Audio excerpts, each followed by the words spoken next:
ప్రభుత్వ విశ్రాంత ఉద్యోగులకు నష్టం కలిగించేలా పార్లమెంట్లో ఫైనాన్స్ చట్టం 2025ను ప్రవేశపెట్టడాన్ని తీవ్రంగా వ్యతిరేకిస్తున్నామని విశ్రాంత ఉద్యోగుల సంఘం జిల్లా అధ్యక్షులు లక్ష్మారెడ్డి అన్నారు.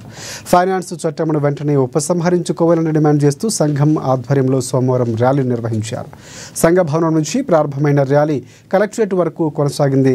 అనంతరం అక్కడ ధర్నా నిర్వహించి కేంద్రం విధానాలకు వ్యతిరేకంగా నినాదాలు చేశారు. నూతన చట్టం ద్వారా విశ్రాంత ఉద్యోగుల పెన్షన్ వృద్ధిని నిలిపివేయడంతో పాటుగా పీఆర్సీ డిఆర్సీ చెల్లించరని, ఫలితంగా విశ్రాంత ఉద్యోగులు తీవ్రంగా నష్టపోవాల్సి వస్తుందనంటూ ఆవేదన వ్యక్తం చేశారు. కేంద్రం వెంటనే స్పందించి చట్టాన్ని ఉపసంహరించుకోవాలని, లేని పక్షంలో ఆందోళనలు ఉధృతం చేస్తామని స్పష్టం చేశారు.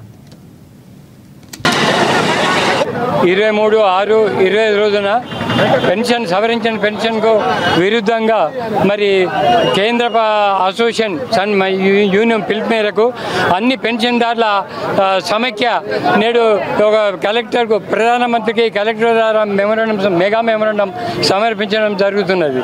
ఈ సవరించిన చట్ట ప్రకారము పెన్షన్లను 2 విభాగాలుగా విభజించి, ఒకటి 1/1/26 బిఫోర్, ఒకటి 1/1/26 ఆఫ్టర్ విభజించి, మరి అంతకంటే ముందు రిటైర్ అయిన వాళ్ళకు పెన్షన్ వృద్ధి అన్నది నిలిపివేసి డిఆర్ కానీ పిఆర్సీ కానీ లేకుండా చేయాలని ఈ ఆర్థిక బిల్లులో పెట్టి దొంగతనాలు అప్రోచ్ తీసుకున్న కేంద్ర ప్రభుత్వం వెంటనే దాన్ని విత్డ్రా చేసుకొని ఇలా మెగా రిప్రజెంటేషన్ ప్రధానమంత్రికి జిల్లా కలెక్టర్ ద్వారా